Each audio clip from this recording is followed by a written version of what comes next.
start the status class. We do it as part of 101. Mhm. And I like to start the status class with asking them, how do we know somebody has high status? And how do we know somebody has low status? And I think in society in the United States and around the world, um, assigning status applies to all sorts of Mhm. really complicated concepts, right? It's very tied to racism. It's very Yeah. tied to white supremacy, patriarchy. These are signs of status. And when Johnstone writes about it, he talks about a bunch of master and servant games. Keith Mhm. Johnstone has a ton of master and servant games because those words mean something different in England where he is from, Yeah. right? Right. But if Right. I ask students in the United States to do master and servant scenes, there's something completely different happening in that realm. So I've been treading more thoughtfully than I did in the past. This fourth phase that I'm entering in my career is more of the sensitivity to the social dynamics that we live in, and not just the social dynamics that we're presenting on stage. And you just covered parts of it, right, in regards to the patriarchy and racism, etc. And I used to teach. I used to teach status and hierarchy, and again, very simple, just very simple, basic terms. But there's so much more to it, and there is. I personally feel like I can no longer, and this is that fourth phase I'm talking about.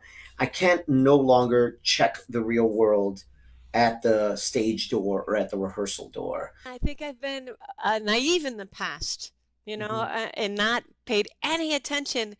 Here I am teaching status to a group of students without paying any attention to the actual status in the room, Yes. right? Like Mm-hmm. in a group of students, it's a mixed group of people from the general public. There's status at play in that room. Like 20 years ago, I did do. I did a lot of. I would use a lot of commedia in my classes. I would almost do like 2 weeks of commedia work, just to kind of as I as an improviser and I as an instructor I was processing this stuff, right? The idea of commedia, and then it eventually evolved into more like very how could I put it, like very recognizable archetypes. Like I would almost like do similar to what you're talking about, like genre work. So like the Breakfast Club, for example, using the Breakfast Club as a model for archetypes.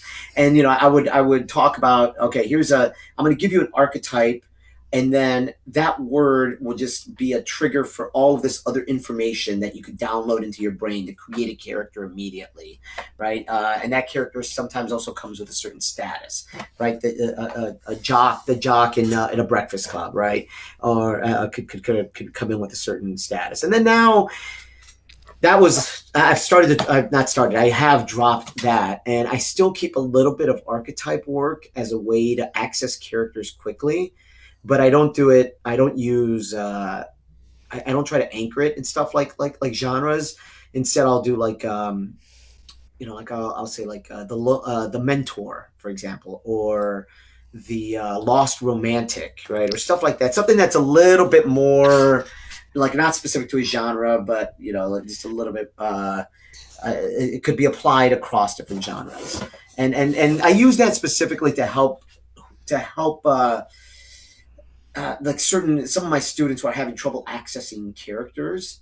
Yeah, I'll give archetypes as a tool for them to try to find characters. There is a little pocket of archetypes I do use. Thank you for saying that because you reminded me of them.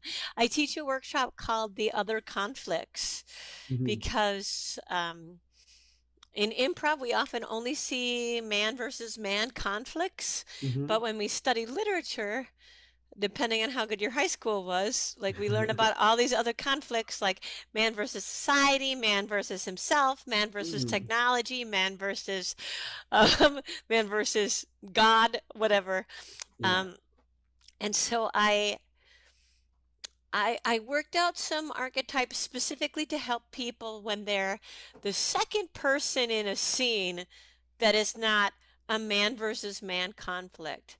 So, for example, if you and I are in a scene and I'm having a man versus himself conflict, right? If I'm having a personal journey, who are you in that scenario if we're not fighting each other?